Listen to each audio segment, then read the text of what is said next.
Hi everyone, welcome back to Bearish Podcast. In this session, we are going to discuss about digital rupee, and regarding this, an article came in the newspaper. So we'll discuss on what is written in that article. So the article is RBI's digital rupee must leap over many hurdles for wider adoption. So when there is a UPI payment which is successful across India, why is RBI pushing digital rupee for payments? UPI is not currency.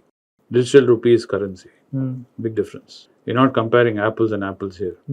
You're comparing two different things. The main problem RBI is having is people are using UPI and who are trying to use e-Rupee don't realize they're two separate things. UPI, you need to have an existing bank account, right? And it is a system on top of that. So what it's enabling is you to transact your bank account digitally. Okay. So it's a peer-to-peer payment method. It's not a currency. UPI is not liable. Like Google is not liable for anything because it's not issuing anything. It's only acting like a person who's intermediary to help you enable to access your bank digitally. While in the case of digital rupee, it's actual currency, right? The problem is RBI has not been clear on what you can do with this rupee. Okay. They pushed it like UPI.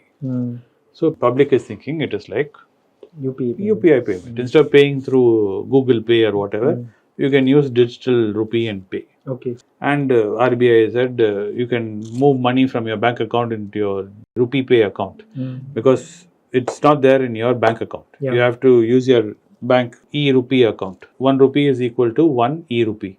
So you can move funds into that and you can transact through that. Okay.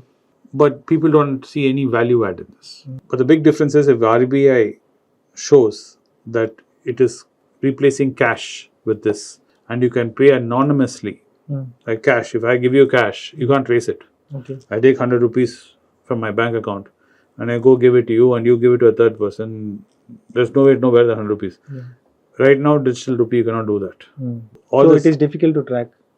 It is. Right now, I can track. Okay. I'm saying they need to set it up as currency, as cash, for people to think, okay, there is some benefit into switching over from UPI to digital rupee. If everything which as a consumer, talking purely from a consumer, which is where the RBI is having the problem, there is no incentivization for me to switch over from UPI to this. But for RBI, there's more incentive than us because RBI has to print rupee notes, circulate the currency notes by stocking it everywhere, then every year remove old notes and make new notes. If all Indians switch over to digital rupee, there won't be any physical currency. And it minimizes the fake currency problems also. Yeah, there's lots of problems for RBI which is sorted out. But there is no problem which is being addressed for the user, which is you and me, nor is there any benefits being addressed to you and me over UPI. Okay. So that's where the problem lies. So till RBI is able to clearly tell the public what is the use of this. And this is not only a problem with RBI, this problem is existent with every single central bank which has come up with this currency. Recently also, China has been pushing more and more adoption into its digital yuan, e-yuan, and it set it up where it can transact between countries also now, where UAE is signed on, Thailand is signed on, and now famously Saudi Arabia is also signed on. And now you can transact between these countries using Chinese currency. So trying to reduce the load on actual printing Chinese currency. They're the ones who are trying to really push this. There are many Caribbean countries which started this and some of them even closed it, saying it's not working out. In Africa also, Nigeria I think is one which is trying to push their digital currency. Because the advantage in a digital currency is, like you said, fake notes, all that disappear. It's easy to manage. You don't have to physically print any more paper currency. So it does a lot of benefits for the central banks. Till they are able to convince the public that you can, enjoy the same benefits of having physical cash in your hand. You get the same benefits in this. You will not see a wider adoption into digital currency. The first way is if RBI is somehow able to make your digital rupee transactions also anonymous if you wish it to be anonymous, then you will see more and more people flooding towards digital currency, at least to start with, your transactions which you don't want anybody to know about. But then begs the question, what is the safety and traceability of digital currency if it's not there, then what's the point of it? So these questions have to be addressed. Till all that is addressed, this will be vague. You may see it take off, or 2-3 years later from now, we'll be talking about this in a historic aspect.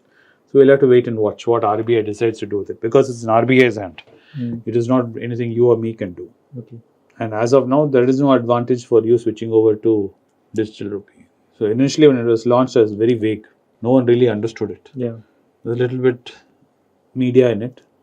And a lot of banks said you can open it for free. Even I opened one for free. And I didn't see any advantage or disadvantage in it.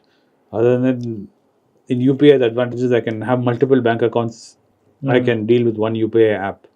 Here it's not like that. Okay. So we have to wait and watch to see what happens.